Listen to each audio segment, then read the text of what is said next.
Di tengah persiapan menuju bulan Oktober, so pasti PSSI masih akan terus berusaha melakukan usaha guna meningkatkan level kualitas sepak bola Indonesia. Dan tim nasional senior adalah hal yang saat ini masih menjadi prioritas mengingat ada target luar biasa tinggi yang mesti dikejar. Walaupun di satu sisi U23 dan U17 juga nggak kalah penting. Yap, kita tentu tahu, salah satu bentuk dari usaha buat menaikkan level timnas adalah dengan memaksimalkan program naturalisasi. Nah, untuk saat ini, kita boleh jadi bangga punya pemain-pemain yang secara kualitas memang telah teruji di kompetisi Eropa.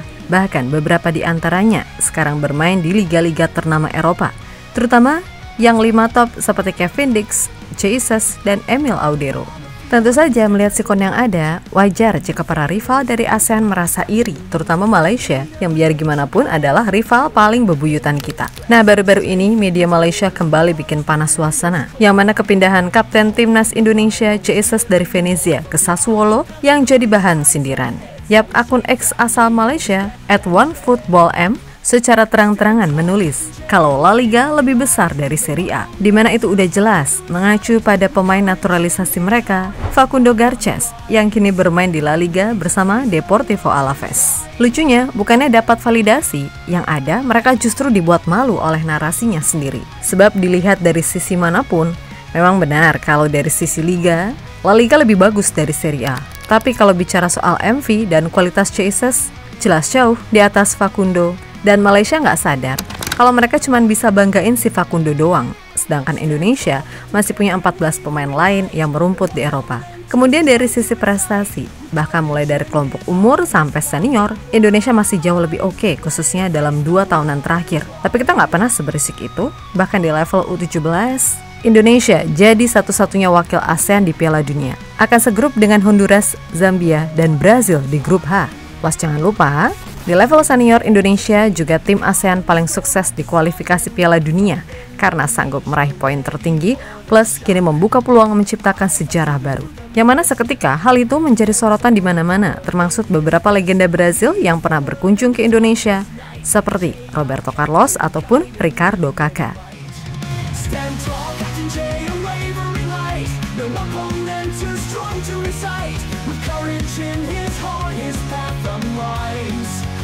Ready to face the world and try.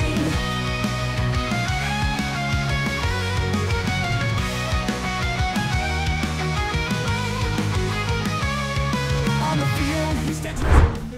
Buat sekarang ini, jika kita boleh bangga soal siapa tim terbaik di ASEAN, faktanya memang timnas Indonesia layak disebut demikian. Kalau ukurannya adalah soal Piala AFF, ya kita bolehlah merendah. Wong kita emang belum pernah menang, khususnya di level senior. Plus di U23 kemarin kita baru aja kalah lagi sama Vietnam yang hat-trick juara. Tapi sekali lagi, tolak ukur sebenarnya ya dari timnas senior. Dan juga dilihat dari sisi kualitas individu serta harga pasar, ya tim Garuda memang layak disebut sebagai yang terbaik. Bahkan di level Asia saja, nilai pasar Indonesia ada di posisi 4 dengan nilai 606,62 miliar rupiah. Dan jangan lupa, beberapa pemain timnas Indonesia juga udah berpengalaman mentas di top level. Emil Audero, Jesus, Kevin Dix, Michael Carter, sampai Jordi Amat sekalipun yang sekarang di Persija adalah nama-nama yang udah sangat tahu gimana rasanya main di level tertinggi sepak bola Eropa. Lalu dari sisi prestasi, dalam kurun waktu 2 tahunan terakhir secara umum, Indonesia bisa dibilang cukup mendominasi. Di level senior, tim Garuda jadi wakil ASEAN pertama yang punya probabilitas lolos ke Piala Dunia paling besar, dengan kini ada di round 4, sekaligus membuat Indonesia jadi satu-satunya wakil ASEAN yang pernah meraih poin tertinggi di round 3 kemarin. Lalu ingat, keberhasilan Indonesia melaju ke round 3 kemarin membuat tim Garuda secara otomatis jadi satu-satunya wakil ASEAN yang lolos ke Piala Asia 2027 tanpa harus kualifikasi. Gak cukup sampai di situ, di level U17 Indonesia jadi satu-satunya wakil ASEAN yang lolos ke Piala Dunia. Makanya gak ada alasan khusus yang bilang jika juara Piala AFF adalah patokan satu-satunya untuk dibilang terbaik. Oke lah, di AFF U23 kemarin Indonesia kalah dari Vietnam yang sukses hat-trick juara. Tapi anggap aja, itu hanyalah satu kegagalan dari sekian banyak hal positif yang udah dicapai. Karena dengan semua hal yang terjadi, sejatinya udah cukup jadi bukti kalau level timnas Indonesia udah beneran naik. sekaligus membuat citra Indonesia di persepakbolaan internasional kini benar-benar gak bisa lagi dianggap remeh, kan gitu. Nah, salah satu faktor yang menunjang kenaikan level timnas Indonesia terutama dari sisi permainan. So pasti karena keberadaan pemain diaspora plus keseriusan PSSI di bawah Pak Erick Thohir untuk memajukan kualitas liga dan pembinaan, walaupun untuk urusan yang satu ini harus lebih sabar. Karena ya emang gak segampang itu loh, mengingat SDM kita ini gimana. Khususnya untuk timnas senior, apapun caranya pasti bakal digas. Karena biar gimana pun jarak menuju mimpi besar itu kini cuma tinggal 2 pertandingan saja. Dan meskipun menurut ChatGPT, Indonesia cuma punya 7% peluang lolos, tapi melihat gimana sekarang komposisi skuad kita, harusnya secara teknis Indonesia sangat bisa untuk memberikan sesuatu yang lebih. Ingat teknis loh ya, kalau non teknis itu lain lagi ceritanya. Stand tall, Captain J, unwavering light. No opponent too strong to incite. With courage in his heart, his path unwinds. Ready to face the world and twine.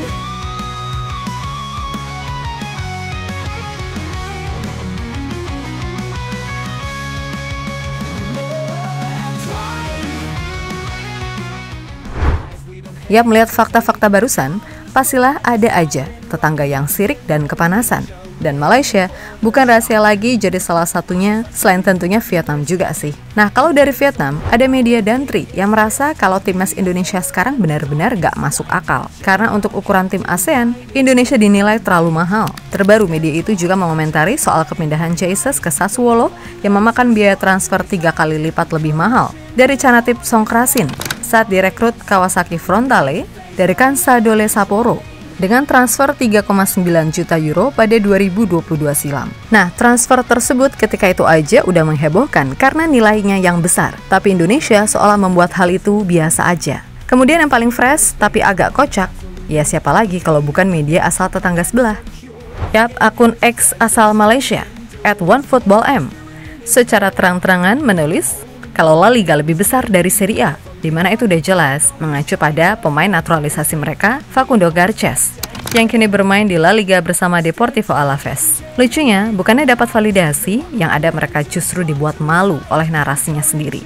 Sebab dilihat dari sisi manapun, memang benar kalau dari sisi Liga, La Liga lebih bagus dari Serie A. Tapi kalau bicara soal MV dan kualitas, Jesus jelas jauh di atas Facundo, di mana Bang Jai punya MV sebesar 7,5 juta euro, sedangkan Facundo cuma 2 juta euro. Dan Malaysia nggak sadar kalau mereka cuma bisa banggain si Facundo doang, sedangkan Indonesia masih punya 14 pemain lain yang merumput di Eropa yang sebagian besar main di tier 1. Di Eredivisie kita punya Ivar Jenner, Justin Hubner, Eliano Reinders, Calvin Verdong, Dean James, dan Misselkers yang walaupun katanya akan mentas di Spanyol atau Itali, yang jelas sekarang statusnya masih pemain Eredivisie sampai narasi ini ditulis. Belum lagi semisal nanti Miliano Jonathans dan Mauro Zelstra berhasil dinaturalisasi. Ya udah, nambah lagi kan? Terus di Bundesliga, kita punya Kevin Dix yang mainnya untuk Borussia Mönchengladbach, yang bukan klub ecek-ecek di Jerman. Dan ingat, selain Jesus, di Serie A, kita masih punya Emil Audero yang membela Cremonese. Kemudian kalau mau sombong-sombongan lagi nih, dari 10 besar pemain termahal ASEAN, 7 diantaranya adalah pemain Indonesia, Jesus, Misselkers, Kevin Dix, dan Emil Audero. Secara berurutan, menempati posisi 1-4, sedangkan pemain yang dibangga-banggakan sama Malaysia tadi, si Facundo, ada di posisi 9. Bahkan itu masih kalah dari pemain Malaysia lainnya, Emmanuel Machuca, pemain Vélez Sarsfield di Liga Utama Argentina yang punya MV 2,5 juta euro, sama dengan Calvin Verdong. Tentu saja, melihat ini semua sekali lagi bukannya dapat validasi, namun yang ada justru roastingan. Ya gimana enggak, kalau Pak Erick nih mau buka data, pemain timnas senior yang sekarang, ya udah ketawa dong lihat tetangga ngoceh begitu. Intinya dilihat dari sisi manapun, Indonesia sekarang masih unggul. Tapi kita nggak pernah seberisik itu.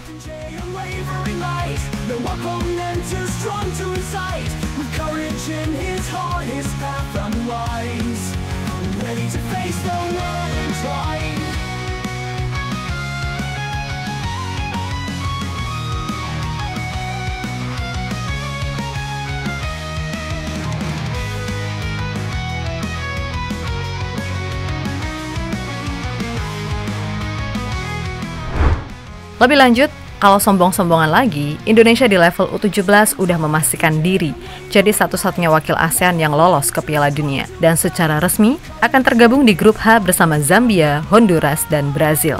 Plus jangan lupa di level senior Indonesia juga tim ASEAN paling sukses di kualifikasi Piala Dunia karena sanggup meraih poin tertinggi. Plus kita membuka peluang menciptakan sejarah baru.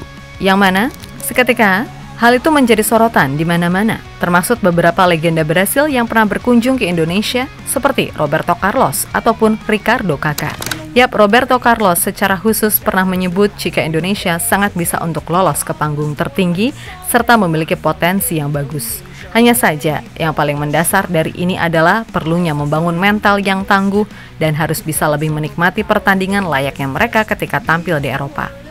Sebab secara individu, khususnya di timnas senior, Indonesia punya skuad yang terbilang mumpuni karena banyak pemain di liga-liga ternama Eropa.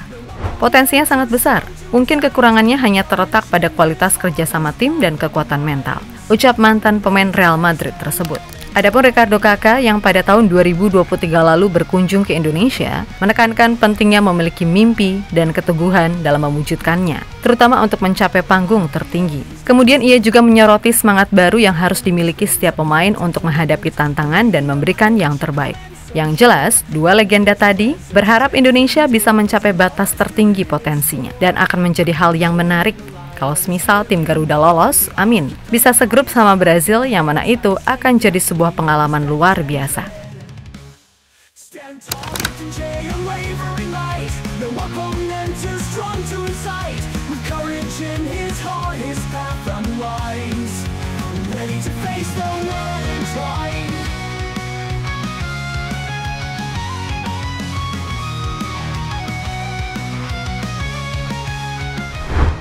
Yap, terlepas dari apapun, di luar dari segala apa yang terjadi, khususnya buat timnas senior, dah pokoknya fokus dulu aja sama dua laga sisa. Ingat, dua laga ini jangan diibaratkan seolah-olah kita bisa menang gampang hanya karena kita punya MV di atas Arab dan juga Irak, serta banyak dihuni pemain abroad. Karena biasanya timnas kita lebih sering kalahnya ketika para supporter terlalu yakin.